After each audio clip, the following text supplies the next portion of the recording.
everyone. I'm Rusak, and I'm a news editor at Nerdist. And as some of you might know, I'm a huge Fannibal. Today, it is my absolute pleasure to sit down with the showrunner and creator of Hannibal, Bryan Fuller, on the auspicious occasion of the show's 10th anniversary. Yes, the first ever episode of Hannibal, Aperitif, aired on April 4th, 2013, and incredibly, it has been a decade since that day. So welcome, Bryan, and thank you so much for being here. And thank you, of course, for Hannibal. Thank you for having me, and thank you for the Fannibal family. So let's step into our memory palace and take a trip back 10 years.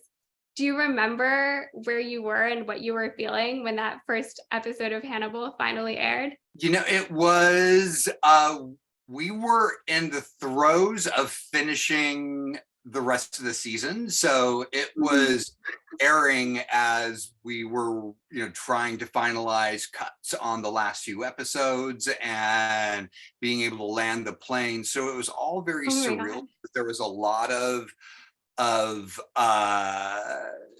of press that we were doing for promotion. And it wasn't until a little bit later, I think maybe episode 3 or 4, that I became aware of Fannibals and the Fannibal movement. And I was like, oh, me. So I wasn't quite aware of it yet. And I was also, we were having such an interesting struggle with NBC. And there was a point of contention with one of the head ups at NBC about casting Mads Mikkelsen, and he held a grudge against the show and kind of pulled a lot of support and a lot of promotion because he didn't want Mads and everybody else did. And so I think when it was coming out, I was a little bitter. That's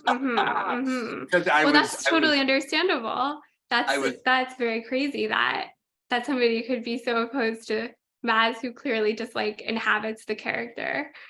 Oh yeah, it was a little obnoxious. And I remember when they finally submitted and allowed me to cast Mads, I wrote them a letter and I said, thank you so much.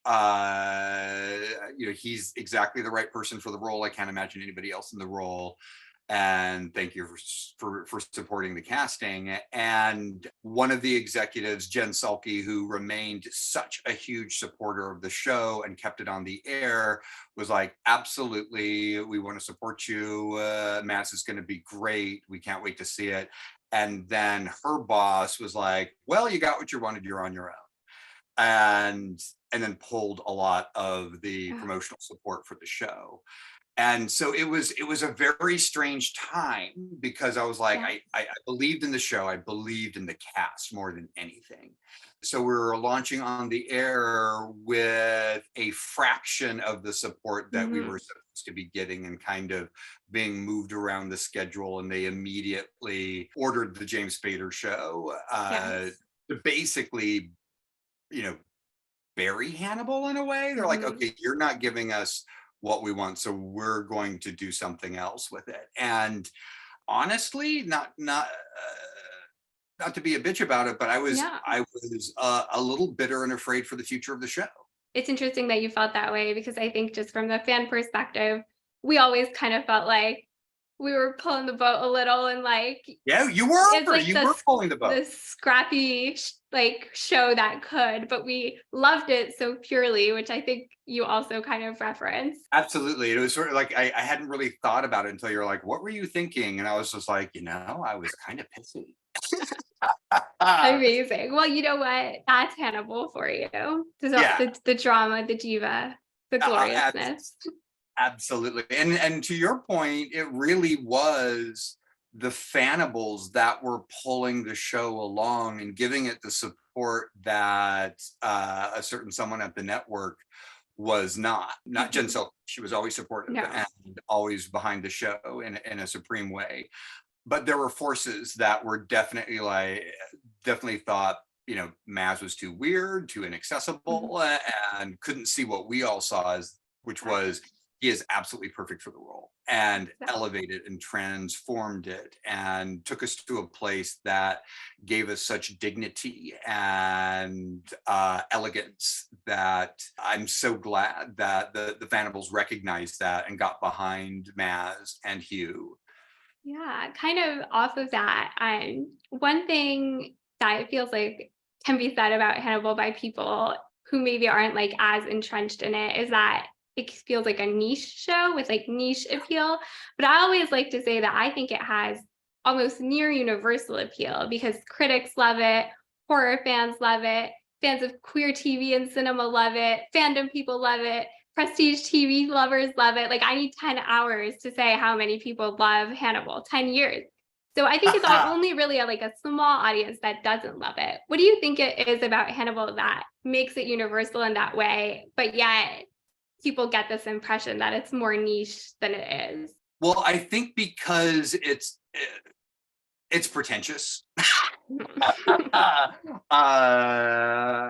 At its core, I think that makes it niche, but I love pretension, and I love the opportunity to be poetic, particularly visually. And this felt like at the beginning, the show was I think much more accessible and much Mhm. more a television procedural in many ways that I struggled with because Yeah.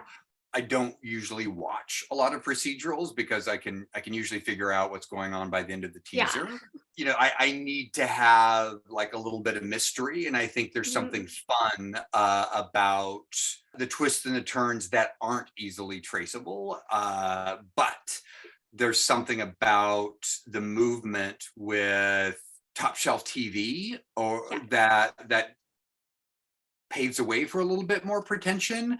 And I Yeah. think that's part of the niche. So you have to sort of be fine with pretension going in. Yeah. And then on top of that, I think you have to be hinging off of some personal outsider Mhm. narrative for yourself to access the characters because it is about outsiders not fitting in. And I think that's definitely a thematic in the stuff that I like to do is Yeah. looking at the outsider. And that was, I think, its access point for a lot of people and a lot of the Fannibals who feel othered in their lives in some way. And it's also recalling the history of queer cinema and queer storytelling that those who know. If you feel othered and you're seeing yourself in these characters, then that is a validation of your place in the world. And I feel like the people who found Hannibal and found themselves in Hannibal deserved a validation.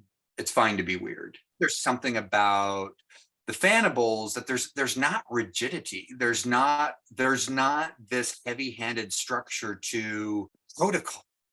Yeah. Uh, and I think with some of the fandoms, there Yeah. are these perceptions of protocol that feel Mhm. controlling or controlled. And Yeah. this Fannibal movement feels more like free love. Yes. And I think that's kind of exactly right because I think more people are probably weird than normal. So while Hannibal approaches from this like intense, very pretentious or like elevated place, the theme that it gives once you cross that boundary is like about this, this other perspective, like you were saying. And I think actually the majority of people fall into that label than I, otherwise. I do think the majority of people fall into that, but I think there is a portion of those people who don't know, who just Yes. aren't self-aware enough or pretending to belong or creating a facsimile of belonging Mhm. that resonates with them in some way. And I think the people in the Fannibal community Yes. know that they don't belong in certain spaces, but they belong with each other. And I Exactly. think that's a distinction. I think so too. So speaking of that, kind of the audience that found Hannibal, one question I've always had, going back even further than 10 years to when you were creating the show, it hadn't aired, it was just like in that process. Like, what kind of an audience did you imagine would find Hannibal? And did you think it would get this kind of cult status, this kind of loyal audience, kind of queer audience, or were you imagining a different appeal? And were you surprised at all I by I think perhaps one of my shortcomings as a storyteller is that I think of myself as the audience Mhm. first. So it's about being specific to my wants and needs and desires as an audience member, and then how that appeals to others is usually secondary in some way, to a fault.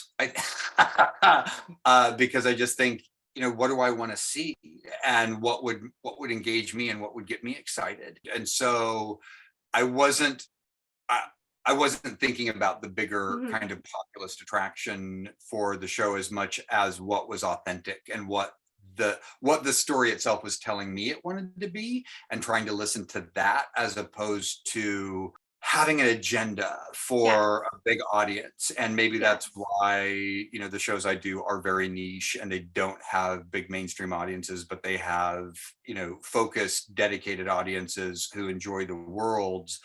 But there's something about the Fannibals that there's not rigidity. There's not this heavy-handed structure to protocol.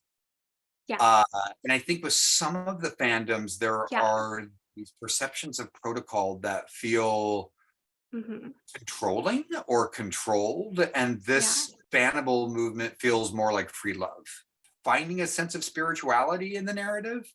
exactly. And spirituality is very loosely defined in these terms. It's just sort of like who we feel we are, what is our identity, who do we imagine ourselves to be in the world. And I feel like that is something that Will Graham was doing so intrinsically in the story, is like Yes. he knew what he was capable of, but he wasn't entirely sure of who he is. And Hannibal knows exactly who he is and knows exactly what he's capable of, but he saw somebody who could see him in a way that made him feel, or allowed him to experience intimacy in a way that he never had before. Yes. And I think that translates a little bit to the experience watching it, whether you're queer or feel othered in some other way. There's access points to Hannibal in its weirdness, in its pretension, in its queerness, that is a bridge to social binding that I think we've all experienced through the Fannibal Yes. movement and the Fannibal family, that I think is beautiful, and the most important thing about the show, I think. Yes. I think so too. A true legacy, really, for the 10 years that Hannibal has lived with us. Not to, belabor season 4 because we've all talked about season 4. We said what we can say, I think, about the idea of it. But when you imagine season 4, with the idea of this authenticity of the story and all of that, like, do you feel pulled in a specific direction if you were to like give birth to it now? And does that feel different than what you had originally imagined coming off of season 3? And to the extent that you would want to share, like what primarily has changed in those visions? Well, it's not so much anything has changed in terms of how I'm imagining it, as much as it's just gotten deeper. Mhm. And there's something about, where we left Will and Hannibal at the cliff, and this power, tenderness, and intimacy that they are experiencing in that moment. That feels like it's a launch pad. And so I don't think we can pull back where that is, but we have to continue the trajectory and continue that level of intimate exploration between these two men, and Mhm. their queer love story, their queer, blurring of identities, and how that would manifest in a narrative that we can track. And so it's not so much an evolution as much as it is an extrapolation Yeah. of what was kind of intended for, or what is intended for season 4. and all, it's funny because I'll post something every once in a while on social media of like a Hannibal flashback or something, and someone responded on Instagram. They're like, I like the first two seasons, but I hated season 3. And I was like, well, like that's the trajectory. We're on a trajectory. So if you didn't like season 3, you probably won't like season 4. But if you like the trajectory, you're going to love where it's going. Spending time with it and thinking about it, it does become more intimate. And I do see pathways of expressing that intimacy in ways that I think that the Fannibal family will feel validated by, and also doesn't feel like it's a cheat with the characters. I think, for Hugh and, Maz was always like game to do, like, he's the devil, he's pansexual, he like whatever is beautiful is what he's attracted to. And he kind of ungenders Hannibal's attraction, which I think is really progressive and insightful, because in the conversations with Maz talking about Hannibal, he doesn't speak of him with any sort of binary gendered identity. It's kind of, he's Hannibal. He's genderless. He is manifesting in this form in a way that the devil has chosen. And so I find that all really appealing, because there's pieces of that can start to be broken off and examined more closely. And I think Will's state of mind in season 4 is conducive to a greater fluidity than his state of mind in the previous seasons. If that that didn't feel like word salad, but that's sort of. No, I'm with you. I love this because I love the descent into like the mythology and the opera and the fairy tale of Hannibal, where it's like that's where the true beauty of the show lies, what makes it like nothing, like next to nothing that exists out there. So I think we're with you 100%, and definitely, I think we would all love to see that. We kind of went into it, but I just thought I would share that if you type into the Google bar, like, do Will and Hannibal, the first question that pops up is, do Will and Hannibal kiss?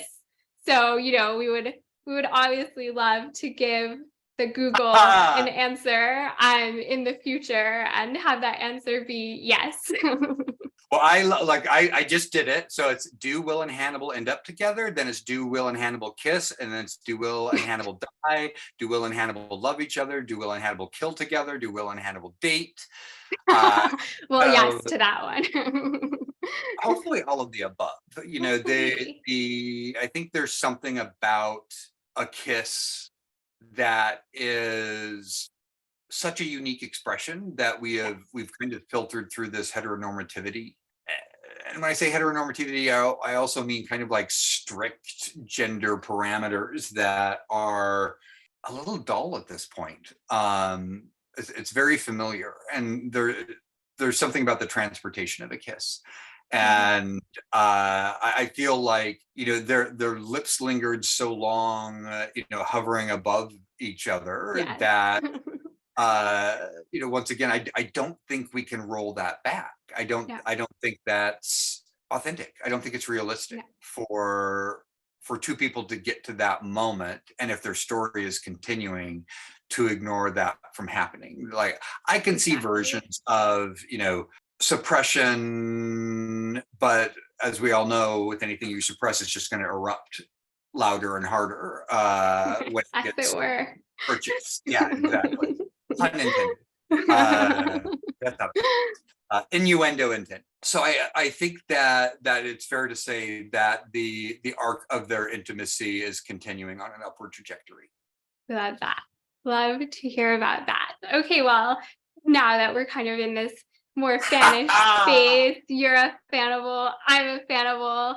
Let's have a couple Fannibal forward questions. And the first one I would love to know is kind of, what is your like first recollection of encountering the idea of Fannibals? And what do you think about when you think about Fannibals? Like my first recollection of hearing the term, I think it was around episode 3 or 4, and somebody from NBC publicity and marketing asked if I would do a Q&A, and she was like, there is a movement in the fandom that refers to themselves as Fannibals. And my first thought was like, love a good pun. And also how I mean, I was delighted. It was pure delight to hear about it. Because it was just like, oh, we so often work in a vacuum and we don't know if what we're trying to say is being heard. And often we don't know exactly what we're trying to say. We just know that these are an assembly of ideas, and so much is figured out after the fact. It's like, oh, that's what we were trying to say. That's what we were following. So it isn't necessarily like this rigid intellectual agenda as much as it is allowing yourself to be pulled into the stream. Hearing about it being the Fannibal movement, it was just delight. It was pure delight. It felt like a hug coming across the phone. That NBC marketing and publicist.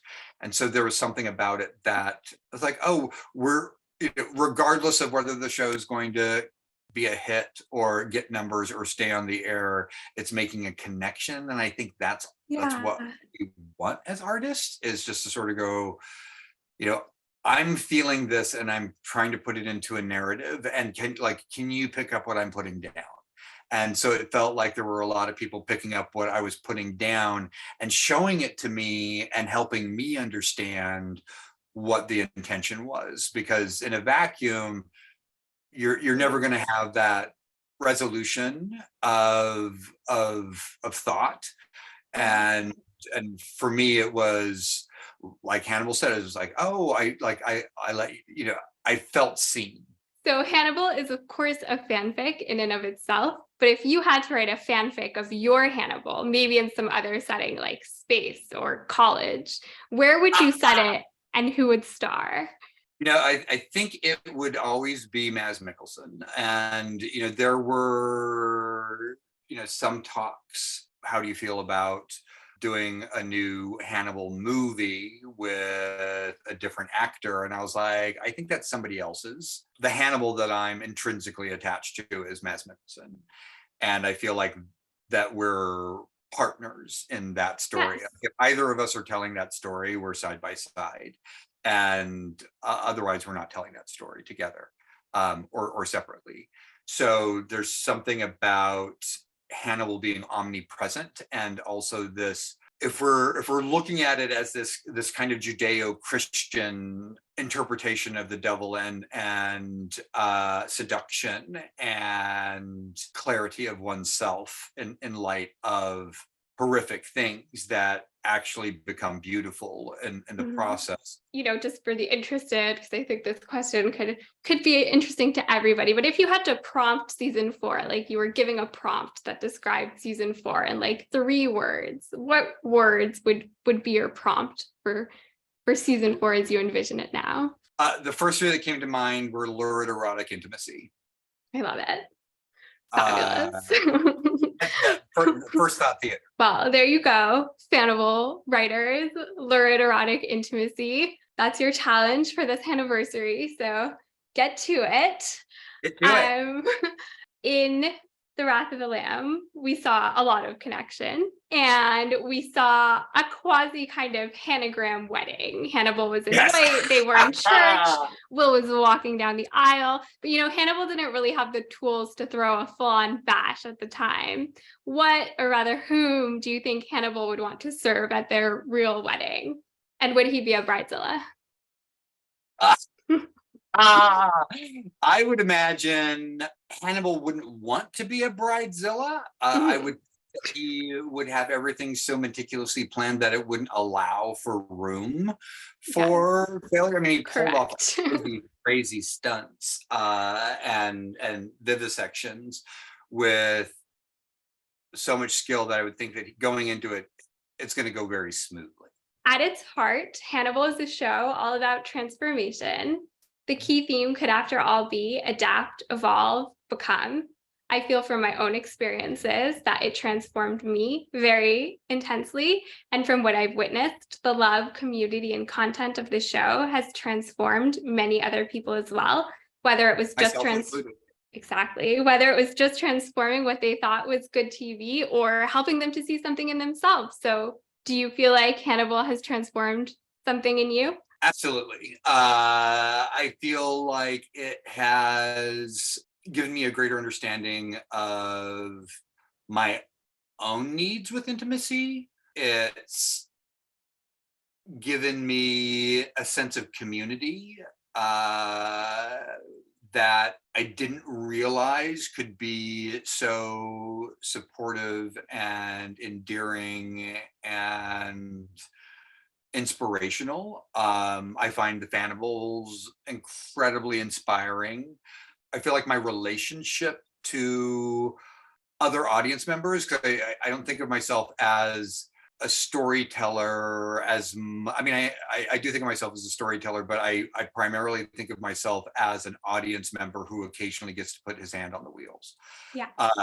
And that is something that I am mindful of inclusivity in a way that kind of transcends expectations in this genre. And I think we are experiencing transformation in the horror genre in a wonderful way. I feel like queer people are taking the genre back, whether we get to see actual queer narratives or feeling that we see ourselves in other folks who may not identify as queer but queer, and feeling that kind of community. I do feel a kinship with the Fannibals, and I consider myself a Fannibal. Hashtag Hanagram forever. I think as a storyteller, because I had been burned so many times about trying to tell queer stories and kind of oppressed and shut down and pushed away, that whenever we encounter something that makes us feel elevated and included and inspired, we have to be really cognizant of that, and also cognizant of sharing that feeling with others. And one of the things that I love about the Fannibal community is that it is so disparate. There are so many different kinds of people being represented, and so many different kinds of people. I love, it's a wonderful feeling. It's a wonderful feeling to be part of the Fannibal family. Well, what better note to end on than that, which I think is really the thesis statement of the last 10 years and why Hannibal remains such a show that people embrace and rewatch and continue to love and fight for, hope to see more of, but just revel in the community and the legacy the show has given them over the last 10 years. And of course, we're very excited, Bryan, for your next project, Dust Bunny, a family horror movie with the Mads Mikkelsen, and of course, Crystal Lake, a new Friday the 13th prequel series, who I could think of no one better to tell. So we'll definitely be keeping an eye on those, and hopefully we can reconnect to chat as things progress. And of course, hopefully we can meet 10 years from now on Hannibal's 20th anniversary, where with any luck, we will have 4 more seasons and a movie. Thank you so much for being here. Thank you, Ro. Thank you for everything.